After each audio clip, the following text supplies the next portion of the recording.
Building self-esteem in children. Now, first of all, let us understand as to what do we mean by self-esteem.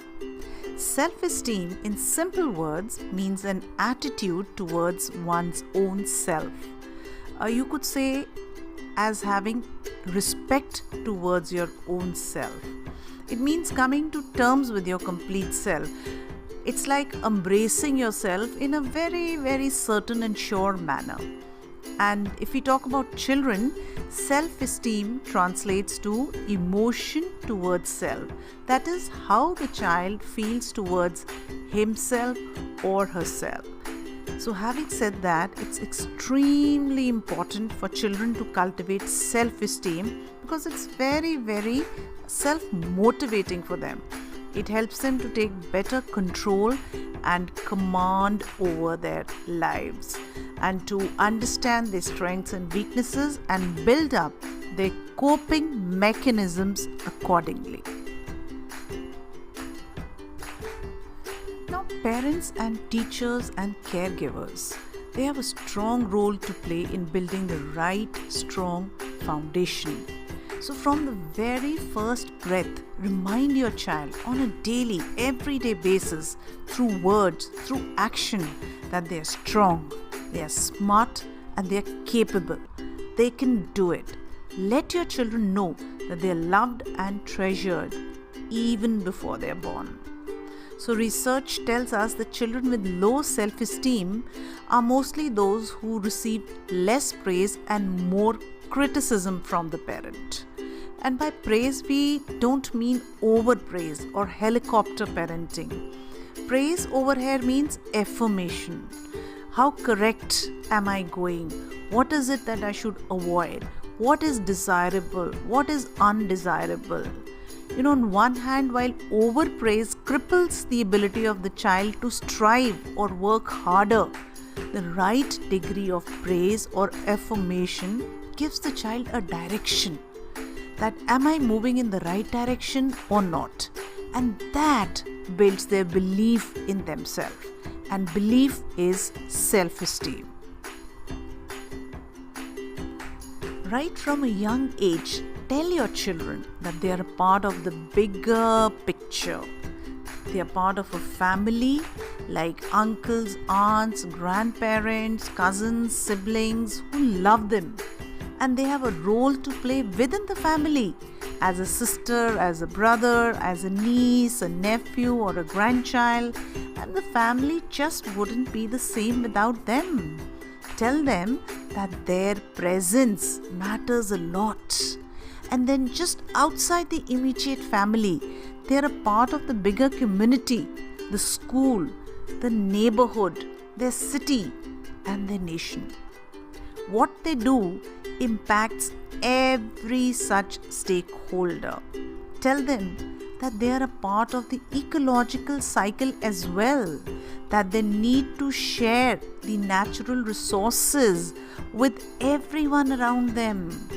For example, if you teach them that if they use water judiciously, right, it not only hydrates their body, it helps the flowers and the trees to grow, the animals to live and the crops to grow.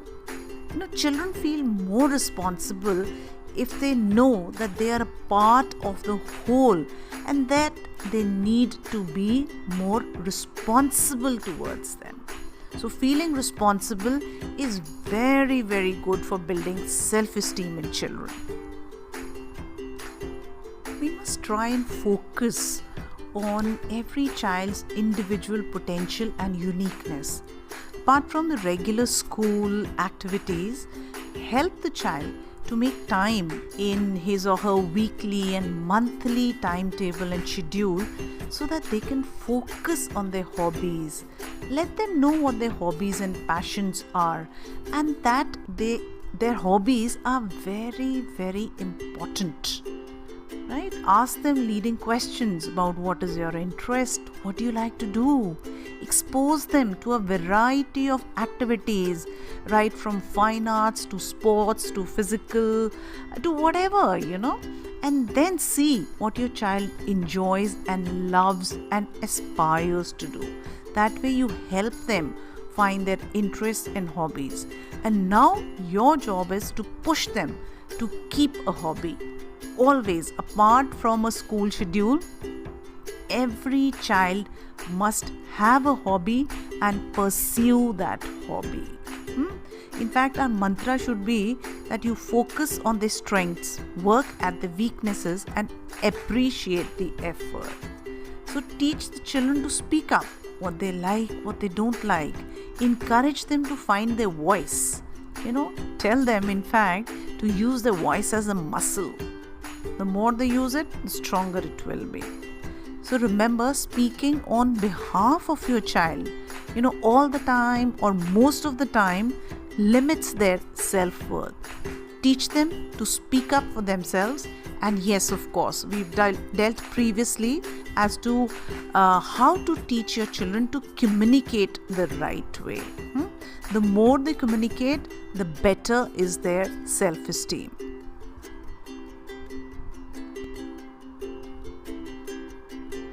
Introduce your child to active physical sports. Do not underestimate the power of organized sports. And the earlier you get your child hooked on to sports and physical activity, the better it is.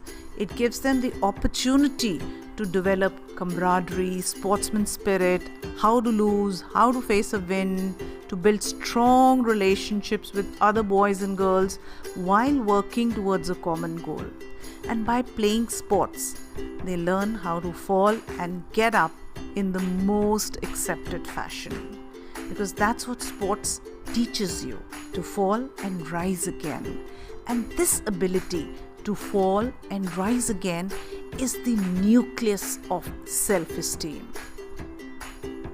So parents, teachers and caregivers, do not ignore the physical self. By this, what I mean to say is that the body is a very, very important tool for a child in the journey of building self-esteem. So don't brush, under the carpet topics about his or her own body.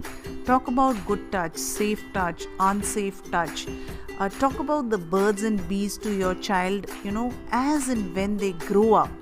So that when they grow up, they're better equipped to deal with all those bodily and hormonal changes that take place. So the golden rule over here simply is that how can a child value or protect a body that is just foreign to her, that she doesn't know about or that he doesn't know about? If your child cannot get, very open and honest information from his or her parents, he is more likely to get it from less educated sources, and which may just leave your child misinformed and with less of knowledge about how to protect himself or herself. So don't shush up when they talk about their body parts and private parts. So the more confident they are about their bodies, the more respectful they will be towards their own body. Then they are far less likely to abuse their own body through smoking, drinking, drugs, or risky sexual behavior later on in life. So parents, teachers and adults, you will always remain role models for children in their journey of building self-esteem. Daddies, fathers and papas, remember you're always being observed. All fathers need to be very aware of the power of their words and actions. The way a father expresses his feeling and respect for the women at home, it directly impacts the way his daughter will see herself and the degree of respect and overall value she will expect to receive from boys and men later on in life. And the same goes for your sons too. That is the amount of value and respect they will regard the opposite gender with, the other gender with. Mummies, you can never forget that you are a very important role model. So if you obsess too much over your physical appearance or appear low on confidence or don't have strong values or give up very easily or are not self-sufficient most of the time, our sons and daughters are likely to imbibe the same attitude, because self-esteem refers to the ability of the child to cope up with challenges. So I would say that children at a young age, they need to perhaps feel disappointed, frustrated, need to fall down and get up, need to go through worry and anger, so that they learn how to deal with these inevitable life experiences when they're still young and within the safe cocoon of their loving family. So the sooner you start, the better it is. It is far easier to lay the foundation for a healthy self-esteem when the child is really young. So it's much easier to build self-esteem in the foundation years than it is when children grow up.